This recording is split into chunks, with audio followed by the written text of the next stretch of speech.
Fini Sandanam. Today we're going to make plum loaf. It's really good, made with plums from the summer that I saved and had frozen. And I got the recipe from allrecipes.com. They have a really good selection of recipes. You can really find all the recipes. So the first thing we're going to do is we need to preheat our oven. So mine works by pressing bake, 350, and press bake again. Now the oven light is lit and the preheat oven light is lit. So eventually this will go off and it'll beep and it'll tell me when it's ready. Okay, the second thing we do to get ready for recipes is we need to grease our loaf pan. This is a Wilton 8x5 by 4x5 by 2x5. Just regular loaf pan, nothing special. And I'm going to grease it with some of the plant-based butter that I buy. Butter, margarine, whatever you want to call it. And don't be afraid to get dirty. Just wash your hands, you know, you're fine. And you just want to grease it lightly. We don't want to have this much, you know. And there you go. So you make sure all sides are greased. And you are ready to go. So we'll put that aside and we'll start making the recipe. Okay, the next thing we need to do is get our plums. And these are plums that came off of a tree in the summertime from my boyfriend's aunt. She kind of called me up and she's like, hey, you like plums, right? I'm like, yes, I do. And she said, well, I got some for you. And I said, okay, no problem, bring them over. But I didn't know she was bringing over an entire box of them. So what I did was I froze them in like 1 cup portions. So what I have here is a tablespoon of just regular flour. And we're going to mix that in the plums. Just to kind of coat them. Because they were frozen, right? So they're a little bit extra watery than normal.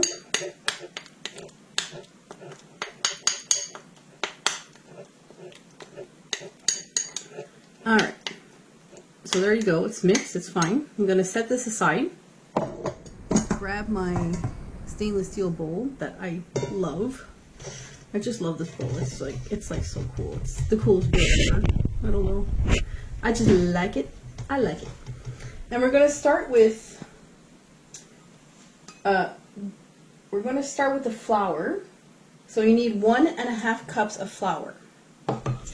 And I'm just using regular white all-purpose flour. Nothing special, because that's what I have. I'm sure it would work, the recipe would still work with other flours. It would just, you know, might taste a little bit different. So every time you're using a cup, just take a knife with the back of the knife and you want to level it, okay? So there's your 1.5 cups of flour.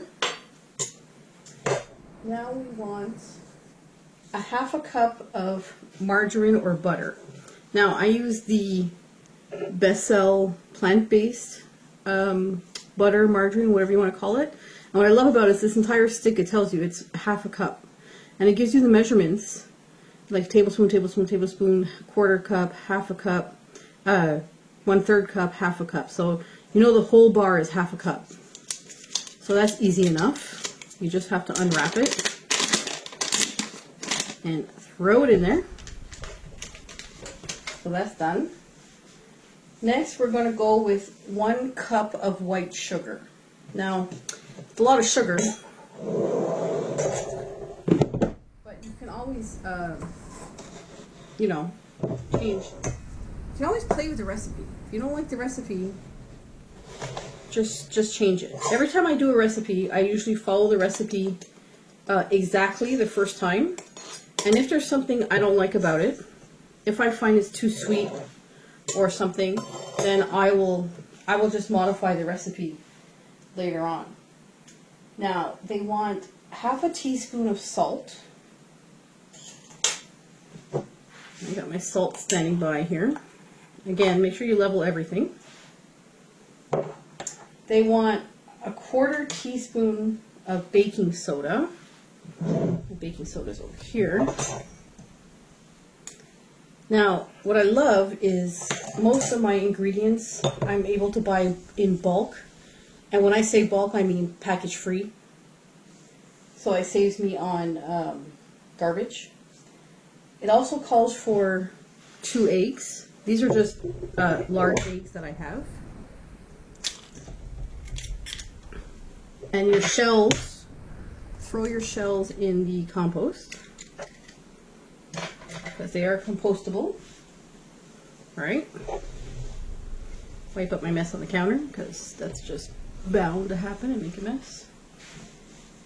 So what do we have? We have the flour, the margarine, the sugar, the eggs, the salt, the baking soda. Now it calls for 1/3 a cup of plain yogurt. But if you don't have plain yogurt, don't worry about it. I have this at the moment, which is like a little tiny strawberry, tiny one, and it doesn't change the flavor at all. I've made it already with different flavors. Oh, you hear that? That's my oven. My oven's ready now. Yeah, like I was saying, I made it before with different flavors of yogurt, and you don't taste anything different at all. I don't taste nothing different. And 1/3 a cup is about 2 of the little guys. Okay, after that we need the vanilla. They're calling for a 1/2 teaspoon of vanilla extract. So, what happened was, I figured out how to make my own vanilla. And I started this vanilla on February 25th, 2020, so it's almost 1 year old. And all it is a mason jar filled with vodka. Any kind of vodka, doesn't matter, get the cheapest one you want. I picked one in a glass jar for better recyclability. And you stick your own vanilla beans in it. And you need to let it sit for at least, I would recommend 6 months. But this one's gone for almost a year. And I'm opening it now. Every now and then, you just shake it. You know, you throw it in your cupboard in a dark place. And you just shake it when you remember. And over time, it turns to this beautiful, beautiful color. And it smells so wonderful. Oh my goodness. And it's so good. And it's natural, which is even better. Like, even better, you know. So after that, take your mixture of... Oh, I moved you guys. Sorry, I hit the camera. Take your mixture of plums and flour and throw it in. Now, when I do recipes, I don't... well, you don't have to get so technical and, you know. You know when they tell you, they're like, beat this together first, beat that together first. No, you know what? You don't have to. Especially not for this recipe. So now that we have everything in it, I will type out the recipe below, but right now I have it printed out beside me. So we did the plums mixed with the flour, the margarine, the white sugar, the vanilla extract, the eggs, all the flour, salt, baking soda, yogurt, and it also calls for brown sugar, but that's at the end. You want to put the brown sugar sprinkled on top of the loaf, okay? And that's after. And I don't use, it calls for a 1/4 cup of brown sugar, but I just put a little bit. I don't put a lot. So what I'm going to do is I'm going to mix this up and then come back, because this is a little bit hard. Would have been good to have more room temperature butter. Now that our batter is mixed and looks good, it's got a nice consistency, we're going to pour that in our loaf pan. The whole thing goes in the loaf pan.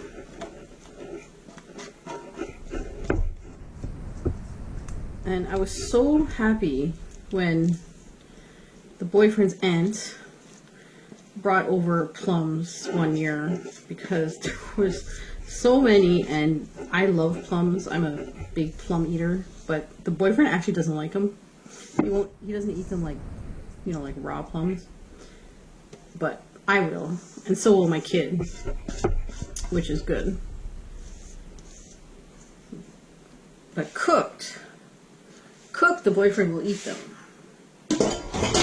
Put my bowl in the sink, and all I do is push it a little to the corners. Try and make it a little bit level, you know.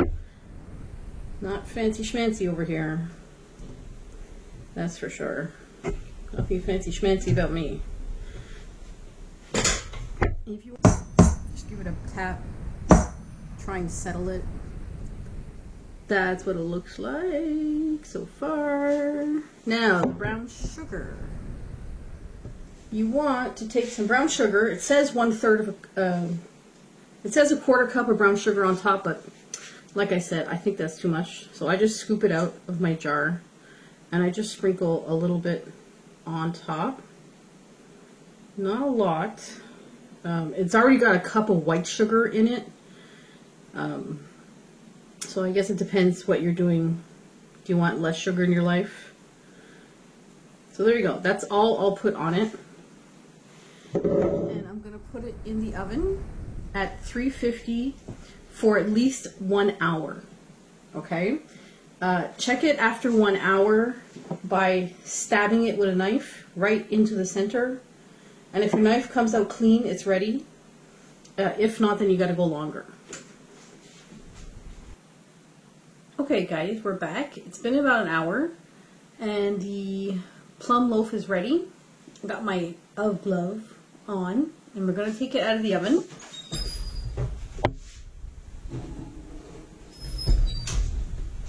And it looks fantastic, by the way.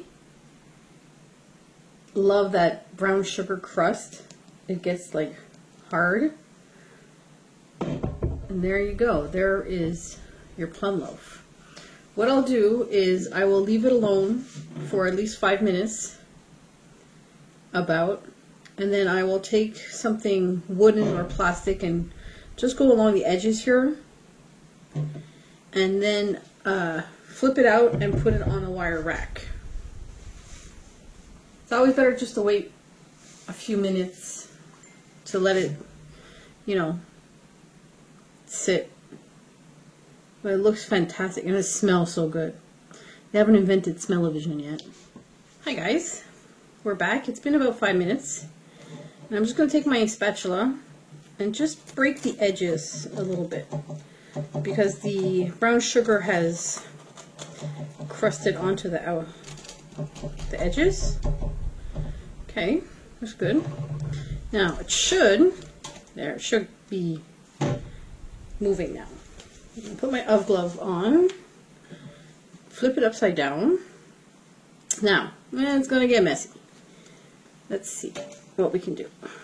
Grab it, flip it back over. And now my hand's full of brown sugar. But that's okay. It came out, it looks good, smells amazing, and, oh man, nom. I'll leave the recipe down in the description below if you want to try it. And go ahead. Have a good one, guys. See you next time.